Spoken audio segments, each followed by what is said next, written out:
In this video, we'll discuss the features on David Popovici's face that point to a driven and competitive nature, as well as his likely need to use and engage the five senses. Enjoy. Welcome back, everyone. For today's reading, we are looking at David Popovici. I believe that's how you say his name. I'm actually not familiar with him. This was a suggestion from a subscriber, but he is a competitive swimmer, professional swimmer, and this is sort of what you would call a cold read. I haven't done any research on him, and sometimes I do for people, sometimes I don't. But that being said, if you're new to my channel, welcome, but please go up here and watch the 5-minute crash course face reading video. That's very important if you've never seen a face reading, so you know what this is and what it isn't.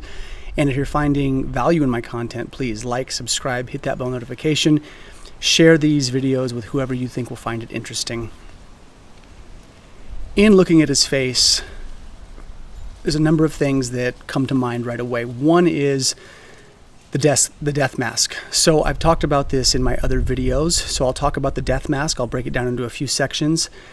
He's also got a pretty dominant mouth. He's also, I would say, moderately deficient in the fire element.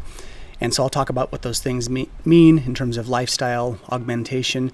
He's also pretty strong in wood. So in any case, let's talk about the death mask. The death mask is when we're looking at someone's face, and the face or the skull, the presentation of their face is skeletal in nature. It means that the skull metrics are more dominant visually than other people's faces. So we'll see this in the leanness through the cheek in particular, sort of a hollowing through the cheeks.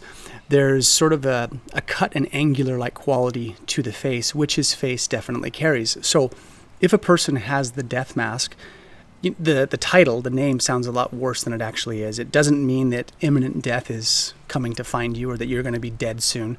What it means is that typically the person has a strong relationship to their death instinct.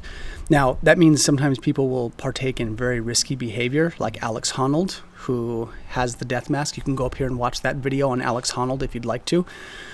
So it can come in that form of doing risky things and whatnot. But what it also points to typically is there's almost a capacity for intuition and having one foot in the energetic world and one foot in the material world. So that can take on a lot of forms, but what they say in face reading theory is that the person usually has an intuitive capacity to plug into both sides of reality. So who knows, if that's true for him or how that takes place. It might show up in risky endeavors, but it also shows up in that competitive streak. So the death mask, competition, and putting the body through vigorous training and doing that kind of thing, all kind of links and ties up with the death mask. Again, it can take many forms, but he does carry it. His face runs a bit skeletal. The caution with the death mask, the thing I tell people to be mindful of, is that when the cheeks hollow too much, especially in the youth, this area relates to the immune system. So you want to pay attention to autoimmune conditions. You want to check in with the person to see if their immune response and their immune defense in life is operating well, because what can happen is when the cheeks get hollow and that region of the face lacks material form, sometimes the lung system can be compromised. A person can still live a very good life, but that's one of the things I would be talking to him about. Now, also a dominant mouth. That is an earth element feature. So that relates to house and home, pleasure seeking, the five senses. So these things, again, if he were my lifestyle client, I would be inquiring and saying, okay, so here are the themes. What is your relationship to these things? Are they being expressed? Is that accurate?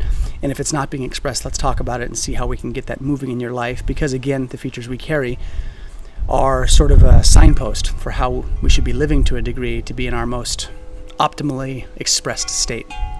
Now, the other component that I said was fire deficient. He doesn't have a lot of wrinkles. Now, mind you, he's young. But when we don't see a lot of wrinkles, what that means is, especially around the eyes, when we don't see wrinkling and those sharp points showing up, that means that the fire element usually is running a bit deficient.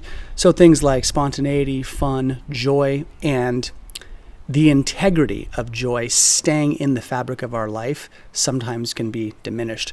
So when a person is deficient in an element, the thing I remind people about is that we all need the five elements represented in our face, and they all do show up, some in larger quantities. But if an element is deficient, you also have to spend some time tonifying and strengthening that element so that it doesn't become too weak in the 5-element cogwheel, right, in terms of how things move. Now, the last component here is wood. All right, so he's got definitely some strong eyebrows, thick and straight, but also slightly angled up, and a very chiseled cut jawline.